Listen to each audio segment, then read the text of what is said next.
कल हम लोगों ने क्या पढ़ा था? अपवर्तन।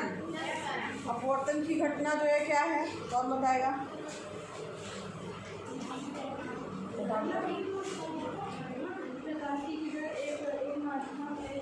नहीं, बुक में मत देखो, ऐसी बताओ।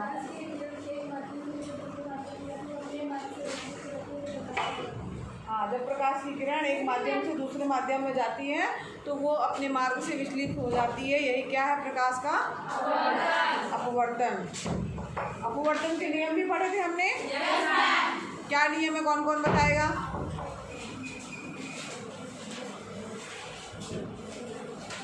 हाँ, तुम बता बेटा।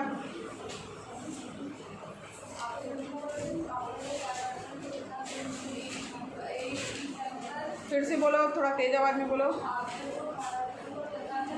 आपतन कोण, ये परावर्तन के नियम नहीं पूछ रहे हम, अपवर्तन के नियम। परावर्तित किरण होती है क्या? अपवर्तित किरण होती है। हाँ, फिर से बताओ।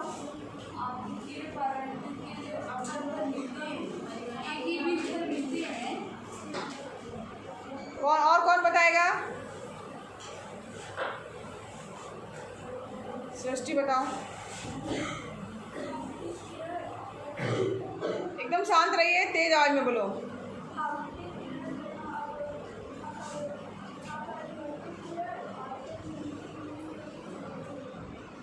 तीनों एक ही तल में होते हैं। फिर से बोलो एक बार।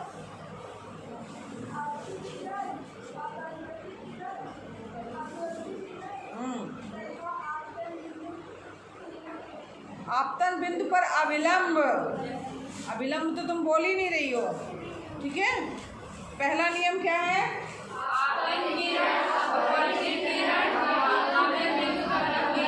एक ही तल में होते हैं, ठीक है। दूसरा नियम क्या है, कौन बताएगा? साइन आई बटे साइन आर इक्वल टू नियतांक या स्थिरांक, ठीक है। तो सब लोग बैठ जाइए। सभी को याद होना चाहिए ये कांच जो है कैसा माध्यम है? सघन है कि विरल? ये बाहर वायु है, ये कांच है, ये कौन सा माध्यम है? विरल।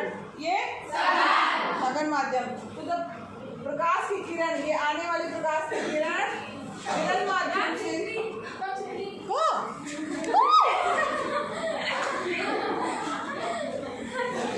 डरा दोगे।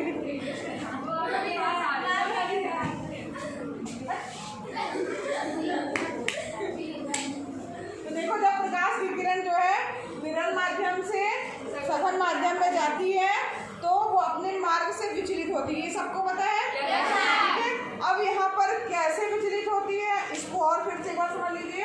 वो अपने मार्ग से अविलंब की ओर झुक जाती है, ठीक है। जब भी ऐसा होगा, विरल माध्यम से सघन माध्यम में प्रकाश की किरण प्रवेश करेगी तो वो अविलंब की ओर झुक जाएगी। यानी यहाँ जो उसको जाना यहाँ से चाहिए था ना, ये जो डॉटेड लाइन बनी है वहां से जाना चाहिए था, मगर क्या होगा, वो वहां से ना जा करके अविलंब की ओर झुक रही है। ये देखो इसी तरफ आ रही है, ठीक है। तो यहाँ पर इसी को ध्यान रखिएगा। दूसरी चीज, जब प्रकाश की किरण अपोजिट मतलब ये कौन सा माध्यम है?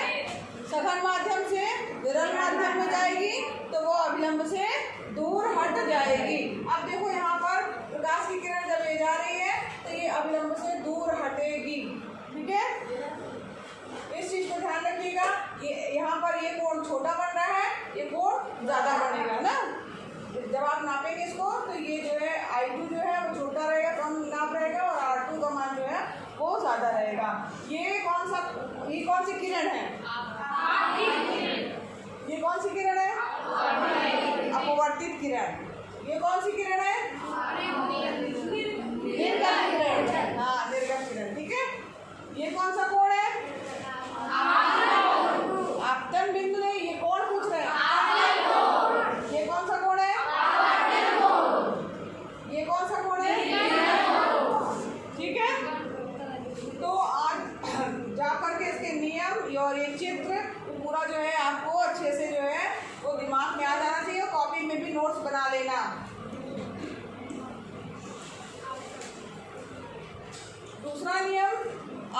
बताया साइन आई बटे साइन आर इक्वल टू स्थिरांक या नियतांक। उसको अपने शब्दों में लिखना है तो आप कैसे लिखोगे? अपतन कोण की ज्या अपवर्तन कोण की ज्या का अनुपात एक स्थिरांक होता है। अब यहाँ पर तो देखो ये नहीं लिखा है, ऐसे लिखा है क्या? तो यहाँ पर अभी आप बता रहे हो, नोट्स बनाओगे जाके तो सीधे सीधे यही लिखिएगा जो आप बोल रहे हो अभी। ठीक, आप लोग तो फिर ये किताब को उतारने लगते हो, फिर उसका लगेगा अरे तो याद ही नहीं हो रहा इतना बड़ा सा है। सीधे से लिखिए ना, आपको पता है साइन आई बटे साइन आर पहले लिखिए, उसी को शब्दों में नीचे लिख लीजिए। सबको समझ में आ रहा है? इम्पॉर्टेंट क्वेश्चन है, अच्छे से इसको तैयार कीजिएगा। ठीक, अब कभी कभी एक शॉर्ट नोट में आ सकता है या आपके ऑब्जेक्टिव टाइप में भी आ सकता है, स्नेल का नियम। क्या है, नाम सुन लिया ना? तो ये पता होना चाहिए, जो अपवर्तन का दूसरा नियम है वही क्या है? स्नेल का नियम। क्या नियम है?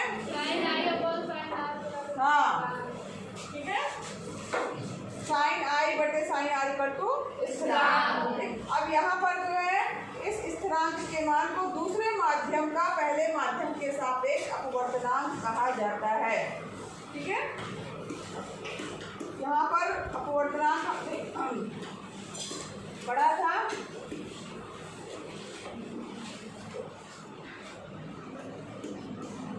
कुछ के अपवर्तनांक भी हमने याद किए थे।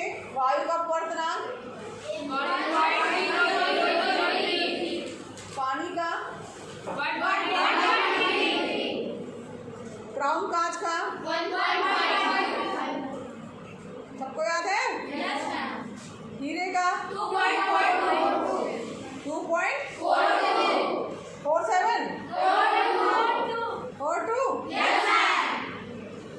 है कि 47? तो ये जिनका अभी हमने रिपीट किया वो आपको कॉपी में लिख के याद कर लेने हैं। ठीक है, यहाँ टेबल में तो बहुत सारे दिए, लेकिन आपको जितना बताया गया उतने आपको याद हो जाने चाहिए। ठीक, 2.42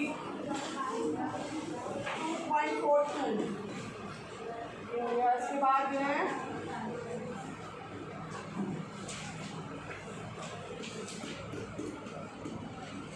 इसमें बहुत सारी घटनाएं दी नहीं हुई हैं, लेकिन बहुत सारी घटनाएं जो हैं इसी नियम पर आधारित हैं। जैसे कि क्वेश्चन उससे आ सकता है कि जैसे मान लीजिए कोई पानी में डूबा हुआ सिक्का जो है वो ऊपर उठा हुआ दिखाई देता है, क्यों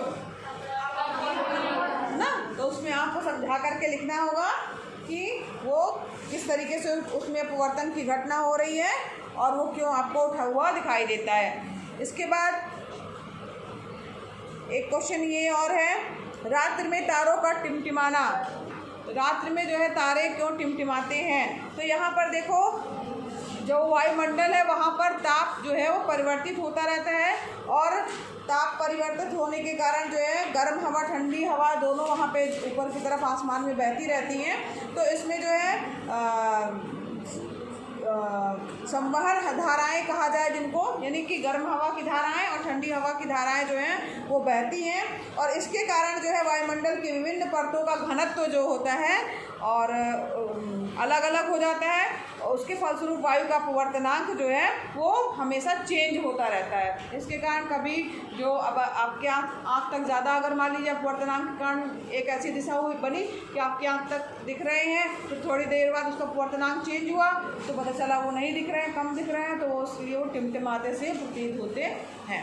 ठीक है, इसका कारण भी जो है आ सकता है। नहीं समझ में आया?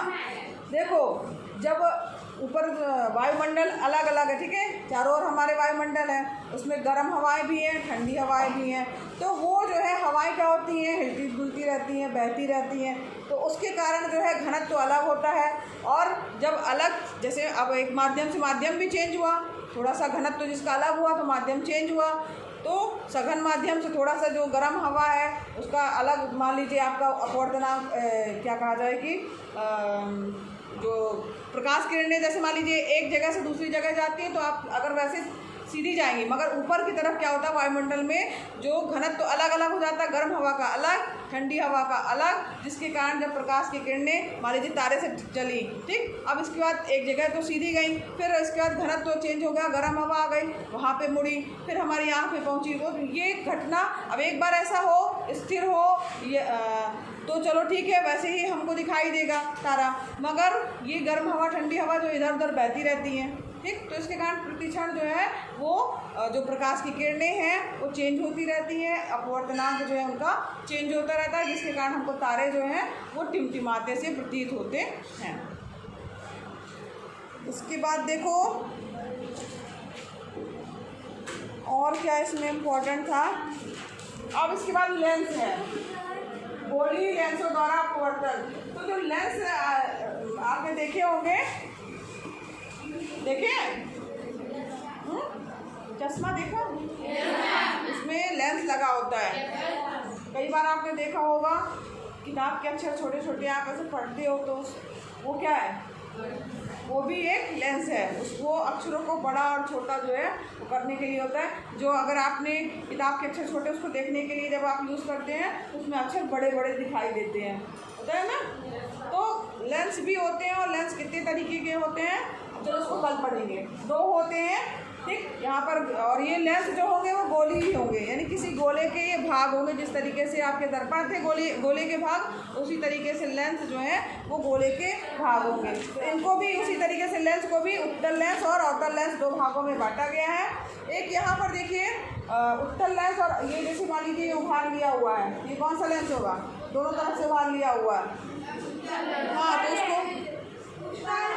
तो इसको उत्तल लेंस बोलेंगे, ठीक है। और ये जो है दोनों तरफ से दबा हुआ है, अवतल लेंस है। ऐसी स्थिति भी तो हो सकती है कि इसका एक भाग जो है ऐसा हो और दूसरा भाग सीधा हो, कांच का टुकड़ा है, ऐसा भी तो हो सकता है। तो समझ में आ रहा है, जैसे कि मान लीजिए ऐसा भी तो हो सकता है, इसका एक भाग ऐसा हो दूसरा भाग ऐसा, ठीक। तो ये एक ऐसा लेंस भी हो सकता है, एक ऐसा लेंस भी हो सकता है, यानी एक भाग इस तरीके का हो दूसरा भाग सीधा हो, ऐसा हो सकता है।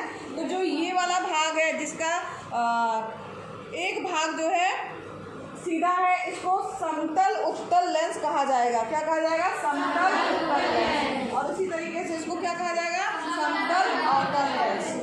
लेकिन मेन दो लेंस होते हैं जो है आपके उत्तल लेंस और अवतल लेंस। अब इसमें भी हम पढ़ेंगे कि इसमें प्रकाश की जब किरण गुजरेगी तो उसका क्या नियम है। फिर उसके बाद जो है इसमें जो है प्रतिबिंब में भी देखेंगे कि किस तरीके से जो है हमें प्रतिबिंब दिखाई देगा। अब इसको कल पढ़ेंगे। थोड़ा सा अपना नोट्स तैयार करते चलो सही तरीके से, चलिए।